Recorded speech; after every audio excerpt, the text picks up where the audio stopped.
Hello, welcome back. It's only been about a week, maybe 2 weeks since I last posted a video. Had some, pretty good success since the last video. I'll get to that whole mess in a minute. But yeah, basically the car's moving along pretty well. Got some wiring done, got the fire suppression finished, got the interior in. I ended up ordering new axles. I couldn't find anybody to machine these. Apparently people in my region do not machine axles anymore. They just no one does it. Unless I went to a guy I know up in northern New Jersey, like New York, or maybe even upstate New York. I forget where he is. And yeah, it just wasn't worth it to me. Thank you, Go Motorsports. They hooked me up with these two axles. This was like $500 by the time it was all said and done after shipping, taxes, and all that. Not bad. I mean, could have been way worse considering that it's kind of like a weird Toyota rear end thing. It's not super common, so awesome.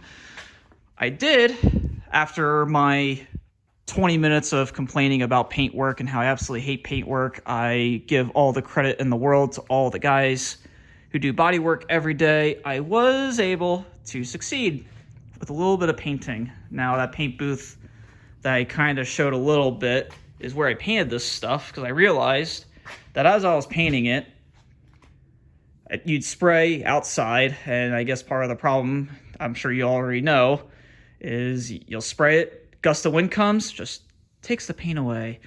And that was happening every single time I painted the body. That was why I was getting all those inconsistencies in the paint work, unless I was just loading it and loading it and loading it with more paint, which then you start getting runs and you're just fighting weather, or you're waiting for a good day to paint. And yeah, it's springtime now, but I need to paint it now. So what I did was I set up this lovely, lovely paint booth with tarps and zip ties, all from Harbor Freight. Half the tarps I already owned from just messing around with trying to paint outside and other projects in the past.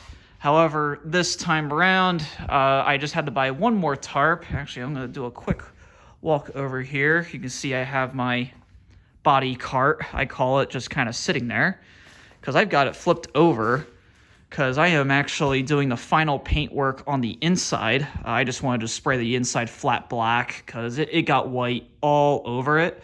And I figured no one's going to see the white, so I don't mind getting some overspray on the white while I make the inside look super nice. So yeah, this is my makeshift kind of junky paint booth.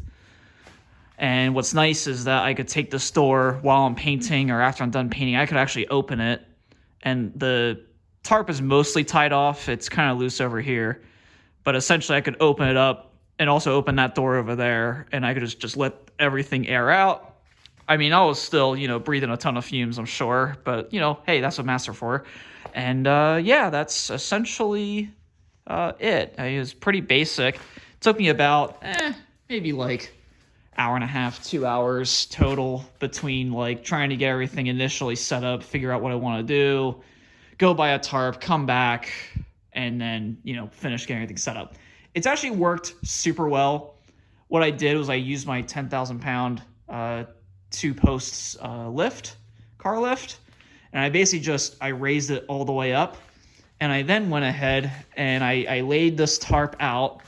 I first did the door, got that all squared away to cover up, well, most of it, I guess. Made sure it was kind of tied off in the ends. And then I just kind of hung the corner of my first big tarp, one on each end, made sure I made a nice kind of basket shape. And then I extended my longer arms that are hidden under here all the way back, and I basically kind of wrapped it around, and then I just zip tied it in. And then I did the same thing with this guy and went on to the little arms.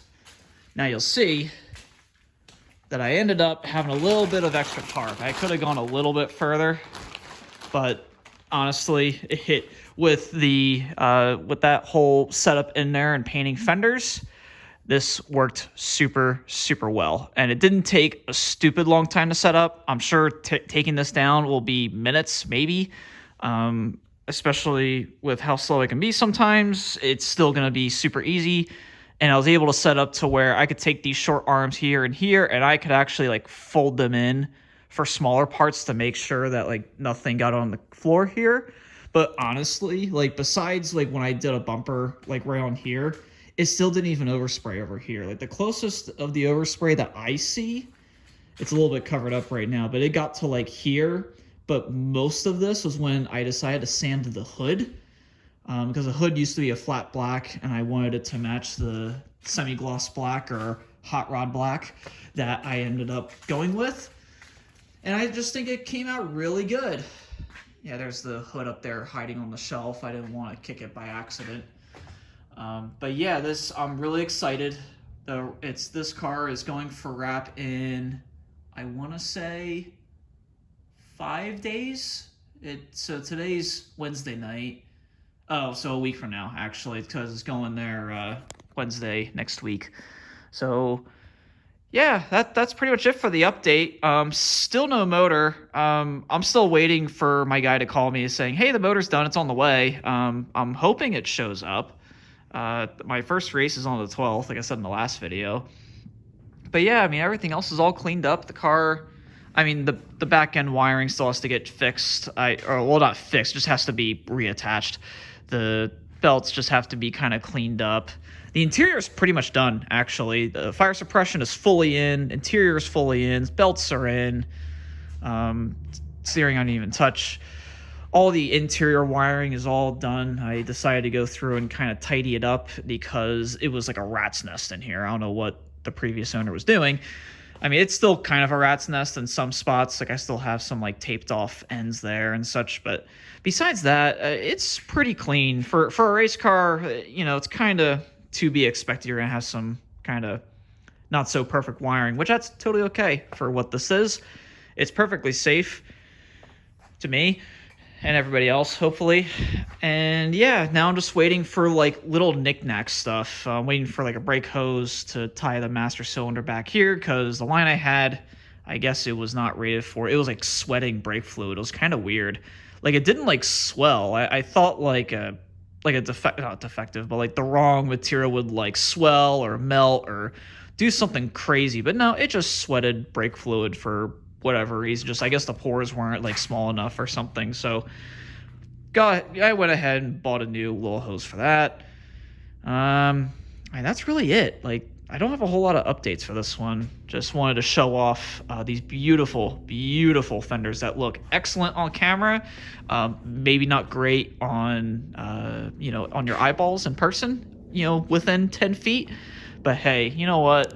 I'm pretty happy about it. I'm not much of a painter, but considering it's a semi-gloss hot rod black, it turned out pretty freaking nice. I'm pretty excited. So anyway, thanks for watching.